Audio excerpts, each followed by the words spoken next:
Oh, sorry guys. I don't know what happened. My Wi-Fi seems to have been a bit weird. Let me know in the comments if it's not good. Sometimes it like is a little bit weird in this room.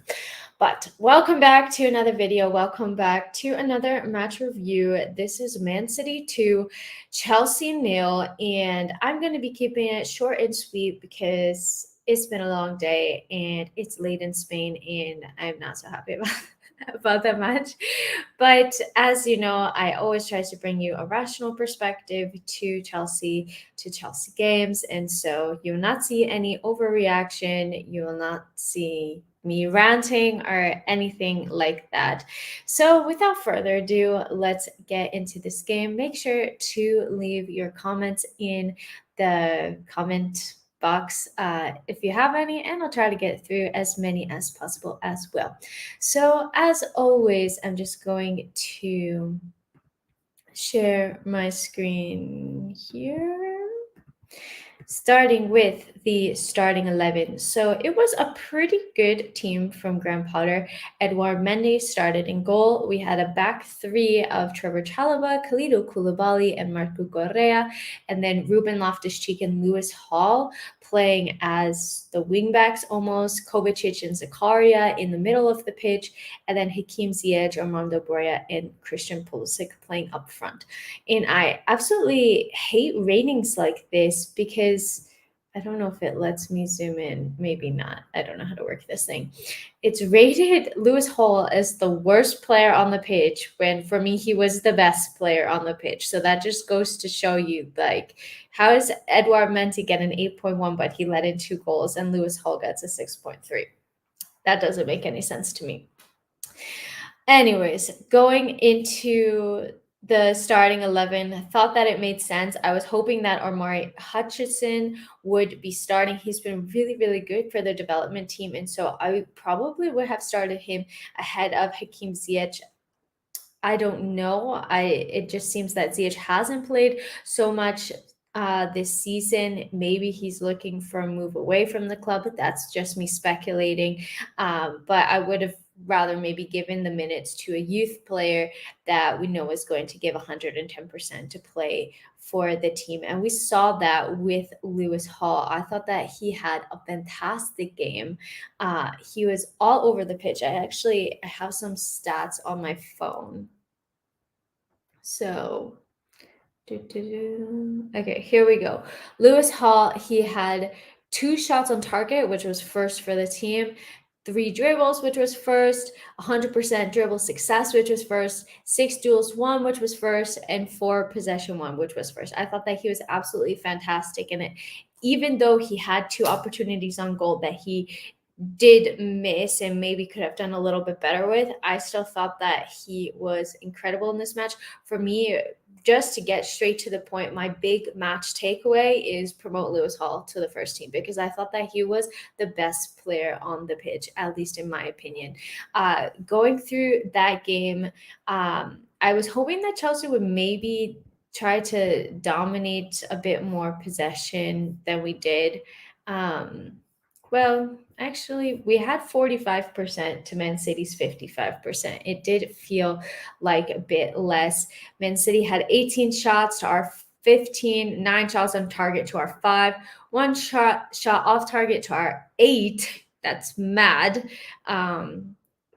They had 8 blocked shots to our 2, 9 corners to our 6, 3 offsides to our 4, 13 fouls to our 9. We had 3 yellow cards to their 1.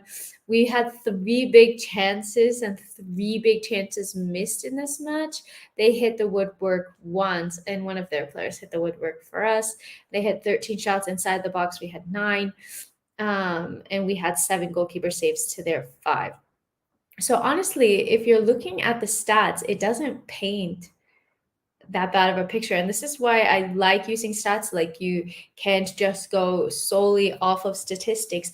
But I don't think that it was like this terrible game that maybe a lot of people are reacting to. Like, of course, it doesn't feel good to get bumped out of this competition. It doesn't feel good to have 3 losses in 4 games, I think it is, and to lose to Manchester City. But I think that we're also a bit unlucky in this game. Lewis Hall had those 2 really great opportunities, scored a goal. It was then offside in the last minutes of the game, but we did have chances in this match. It's not like we didn't have chances. It was just kind of the same old story of Chelsea not being clinical enough. And I think on a different day, maybe you score one of those opportunities, it's a completely different game and a completely different match. And so maybe we're a bit unlucky in this game, to be completely honest. I do think Man City deserved to win. I'm not saying that we should have gone through based off of that performance. I felt that the level dipped a little bit after Man City scored their second goal. But up until then, I felt that we were pretty much in it going into halftime, 0-0. Thought that we were looking strong. The defense was holding up. And that's basically it. So first, for the first goal, Mahrez had great. I don't even know if it was a great free kick, because I just felt that the wall didn't do anything. I don't understand why they didn't jump, and Edouard Mendy was just like completely glued to the spot. I don't know if that was a strategy. And he felt that the wall would handle it. I don't know if he didn't see it, if it happened so quickly. But I think that that was on Koulibaly. I'm not sure. I'd have to rewatch it. And for the second goal, just Alvarez, well played. But honestly, I don't know. I don't have so many thoughts, to be completely honest, because I'm just a bit sad. Hey Ellie, thoughts on Pulisic? I thought that he was pretty good today. Let me see if I can find any stats on Pulisic. So like attacking stats, let's see. Like dribbles. Okay, so he attempted 1 dribble. He didn't succeed it, and he had 1 big chance missed. And he had 1 shot block.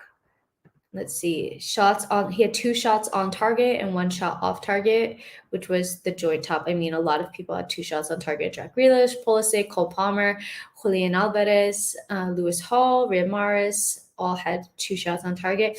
The thing with Pulisic is that I think that he kind of requires a lot of game time, and you can see each game that he's a little bit rusty. And then when he plays the game, he sort of gets more into it. So I think with Pulisic, like, you would have to start him consistently, and then maybe we would kind of see like the fruits of that labor. But with him just getting game time, I don't think that he is able to necessarily come straight into the game and impact it. And I completely understand it, because that's like, if you're not playing consistently, then what can you do? You're going to be rusty. So for me, I thought that he was pretty good. He had an opportunity that maybe he should have done better with. I'm just going to pull up my notes from the game. Yeah, should have scored the opener, but I did think that he looked bright. And could you imagine if Pulisic does better with that first chance, he scores the opener? It's a completely different game. I think rewatching his miss, it did look more difficult on the replay than I thought it was initially. But overall, I thought that it was a good game from Pulisic, and I would like maybe even go to say start him versus Newcastle at the weekend. Jonathan says Chelsea needs the World Cup break. Potter needs to figure out his starting 11. Well, the thing is, like, our starting 11 is basically injured. Like, Kovacic just came back, but I think, if N'Golo Kante's fit, I don't know if we're ever going to see the level of fitness that we were used to from N'Golo Kante. But if he ever does get fit, like, he's out, Reece James is out, Ben Chilwell's out, Fofana's out, Kovacic like literally just came back as well. So that's a load of players that are missing, and I think Reece James is our best player, in my opinion. He's the difference maker in the team. With him being out, we don't really have a solid backup. Like today, we played Trevor Chalobah and then like Ruben Loftus-Cheek as a right wing back, which is not his natural position. He's done okay in that role, but I mean, comparing Ruben in right wing back to Reece James, there's just no competition, and that's not a diss to Ruben. It's just that Reece James is maybe the best right back in the world at the moment, and him being out is a massive loss for us. So I think it's not even so much figuring out the starting 11, it's like having a fit starting 11, because we've had so many players out with injuries. And I think we're also going to be looking to the January transfer window to see that like get some reinforcements in there as well. And hopefully we just don't have a game every couple of days. Like, it's terrible for the players. They don't get to recover. We're seeing so many injuries, so many key players missing the World Cup because of this, and it's just not worth it. So in a regular season, maybe you wouldn't have so many injuries. Maybe the team would be more well rested.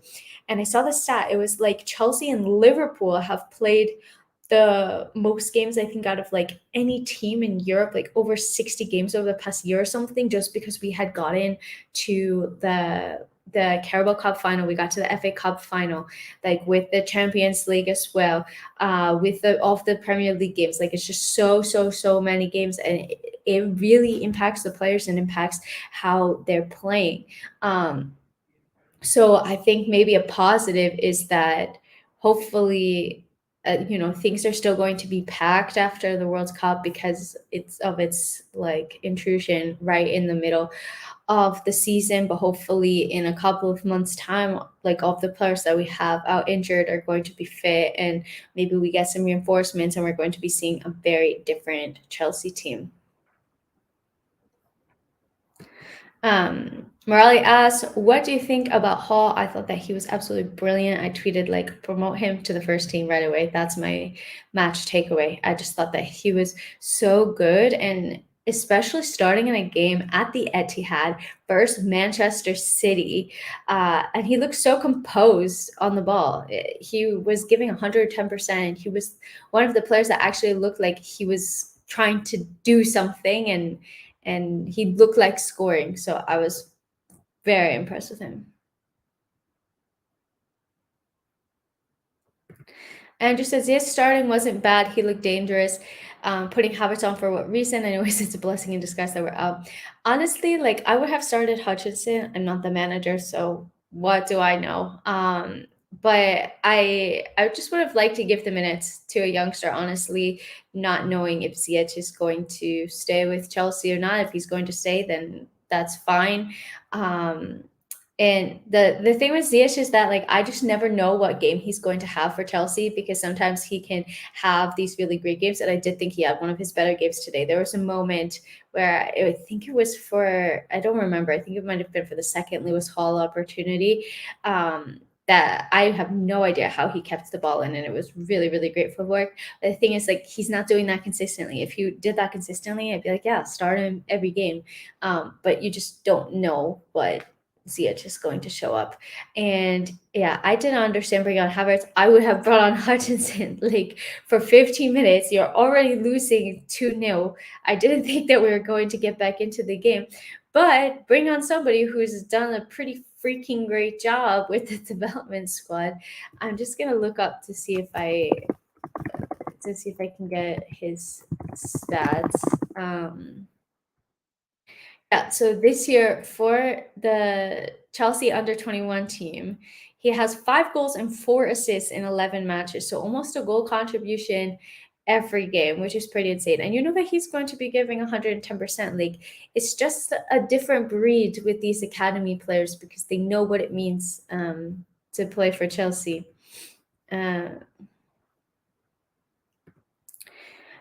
TM says, "Hey Ellie, thanks for tuning in. First off, general thoughts on Potter, for example, tactics and personality and such. I'm seeing so much negativity, which I don't really agree with so early into his time here.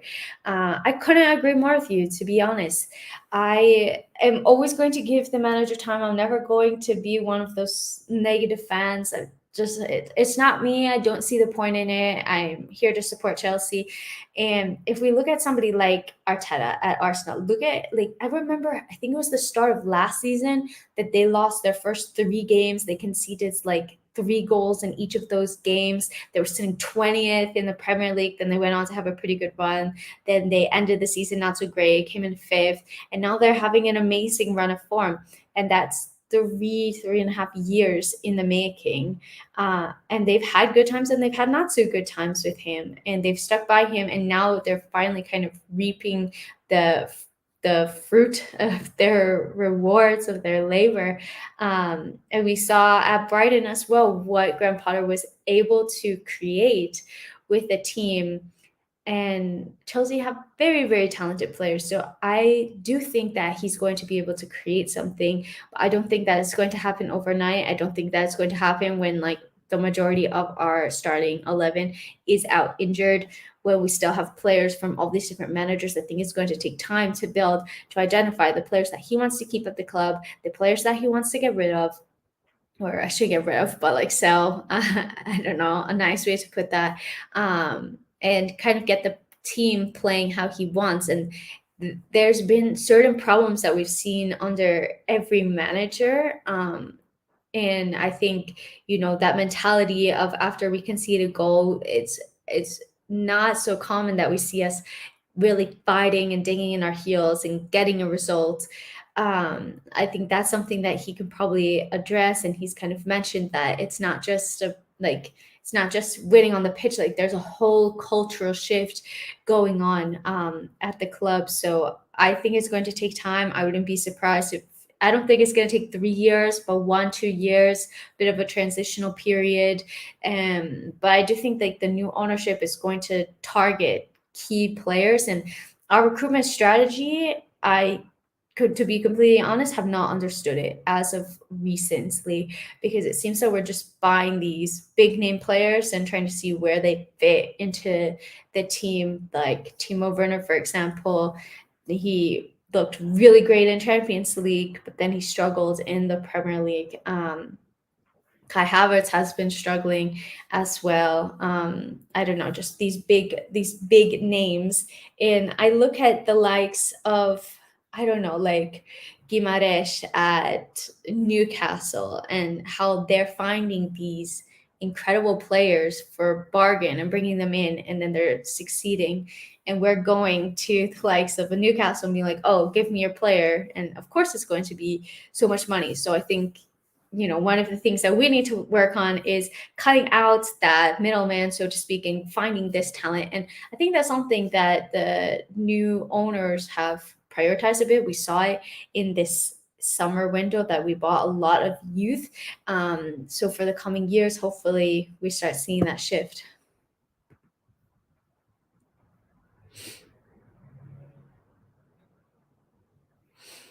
Accountability says, anticipating another loss on Saturday, absolutely no chance of winning. Newcastle, are we playing home or away? I don't remember. Yeah, we're playing at St. James's Park, which is a notorious, very difficult place to play. Oh, do you remember when Reece James had that brilliant game there, and we were just like, it's St. Reece James's Park now? No, that's not going to be an easy game. They're looking like freaking incredible. I don't know if we'll lose, but I don't think it's going to be an easy game. I think maybe a draw. But their turnaround has been really incredible to see.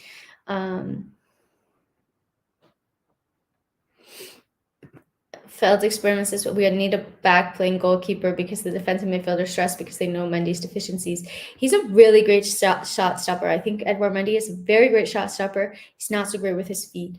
But we have Kepa, who's really good playing with his feet. And I suspect that Kepa is going to be the starting goalkeeper because of this, because distribution is so important to Graham Potter's system and style of play. I do think that we're going to see maybe Kepa come in because Mendy has these shaky moments with his feet that make me so incredibly nervous.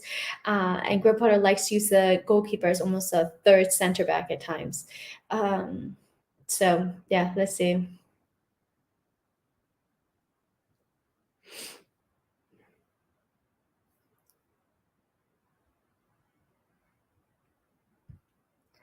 Morales says, in my opinion, Hall showed a great performance to be in lineup against with Newcastle.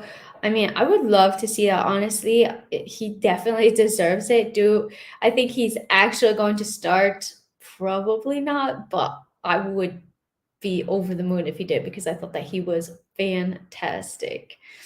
Um, yeah, let's look at some of the other. There were some other crazy fixtures today. Lots of big teams going out. So Arsenal lost to Brighton, which I was like really surprised about. 1-3. I'm just looking up there, and I'll share my screen. Maybe it's interesting. Oh wait, that's not the right one. Present share screen. This maybe it's interesting to you guys. So they put out a bit of a B team, but they lost 1-3 to Brighton. And let's see, Southampton going through on penalties. Nottingham Forest went down to 10 men, but were still able to knock out Spurs. Of course, there were already 2 goals up at the time that they went down to 10 men. So Arsenal, Spurs, both out of it. Newcastle won on penalties, beating Crystal Palace, and Liverpool had to go to penalties against Derby County, um, which I find pretty crazy. I mean, they did put out a bit of a second team as well, but I think Derby County, I think they're like here's standings. They're in League One. They got relegated and they're seventh in League One. And Liverpool didn't even beat them. So they beat them on penalties, but it took having to go to penalties. So if that makes you feel any better, it kind of makes me feel a little bit better, even though they're in the competition, but whatever. So looking ahead, I don't think that it's all doom and gloom. I think that there were some good opportunities. Same old story of Chelsea needing to be more clinical in the final third, but we are creating things. It's just being more clinical. I think as well, maybe if we play a consistent front three, I did think that Christian Pulisic played well. I think that I would start him versus Newcastle. Who else would I start versus Newcastle? It's an interesting question that I'm just asking myself. So obviously Mendy in goal. Who would you guys start versus Newcastle? I have such a hard time picking the starting 11. I don't know if we'll play a back three, back four. I'm guessing maybe a back four. I would say that we're playing Aspi, Chalaba, Thiago Silva, Cucurella, I would say. And maybe in the middle, I don't know if Kovacic can play 2 matches in a row. So maybe Jorginho Kovacic, Jorginho Ruben, Jorginho Mount. Mason Mount is definitely starting. I hope Pulisic starts. I would love Broya to start as well. It's the I like I don't know. I don't think that Raheem Sterling has been playing so well, so I wouldn't start him. Maybe like Conor Gallagher, maybe start him. Maybe Lewis Hall could be a shout. I don't think he's going to start. Um, but yeah, none of the attackers really have been playing so well. Kai Havertz hasn't really done much. Aubameyang hasn't scored since AC Milan. Sterling hasn't been doing much. Mason Mount, the only one that scored a couple of games ago, but now has been a bit dry. Yeah, who are you guys starting?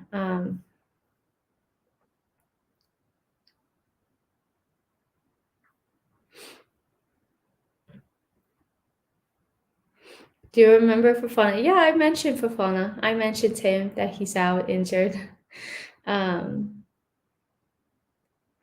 so yeah, uh, I don't know how we line up versus Newcastle, but let's see. It's always hard, even when the lineups come out, like figuring out exactly what the lineup is until I actually see it on the pitch because it could be back three, it could be back four. We're just playing so many players kind of out of their natural position as well. Um, yeah, TM said I think Pulisic needs a run of games, and I totally agree with this. I thought that he was like pretty good. The thing is, like, he's not been so consistent. He hasn't been so consistent. None of the attackers have been so consistent. So maybe just give them a run of games. Ismail says Potter the right manager for Chelsea. I honestly feel like there's so much overreaction because we've lost a couple of games, and yeah, okay, it sucks losing. It's not fun. But I'm not going to judge him after 11 or 12 games in charge, whatever it's been. Like, I just find that crazy. I'm going to give him at least some time to rebuild, like a year, 2 years, 3 years. I'm perfectly fine waiting. There's this feeling around the Chelsea fan base of needing instant gratification. And if something isn't working, we just sack the manager and go on to the next one. That's not going to work, I don't think.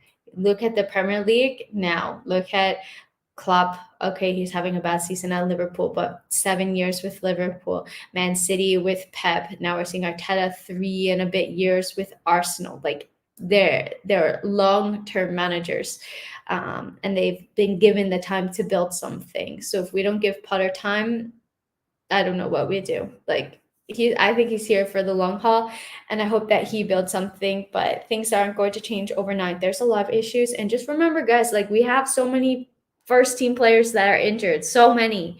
Um, like, once Reece James is back, this is a completely different team. Honestly, just with that one player being back, and as much of it as it sucks for him, like, it's a real blow for him to not go to the World Cup. That's so crappy. It's almost a blessing in disguise for Chelsea, or it is a blessing, not even in disguise, because he can continue his rehabilitation, and hopefully be back for us for Boxing Day. Next move, maybe Atletico de Madrid. They're having a pretty crappy season. They're not even in Europe. They're not even in the Europa League anymore. Well, they didn't qualify for the Europa League. They didn't qualify for the Champions League. They're currently third in La Liga, but they've been having a pretty crazy season. So I don't know if Simeone leaves Atletico. I don't know.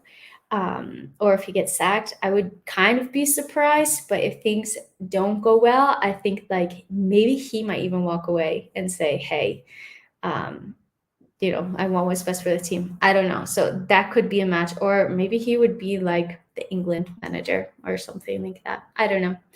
Just speculating on my part. Alrighty, guys. Well, it's late here. I'm exhausted. I hope that you guys enjoyed the stream. If you liked it, make sure to sub to the channel. Got like 20 subs in the past couple of days, which is pretty cool. So if you're not sub, make sure to sub for more content. I'm going to Chelsea women versus Spurs at Stamford Bridge. Not this Sunday, but next Sunday. Yeah, I'm playing with my phone, if you've heard anything. Was my phone, not me. Okay, hope you guys have a great rest of your day, evening, whatever time you're watching this, and until next time, I'm out. Bye.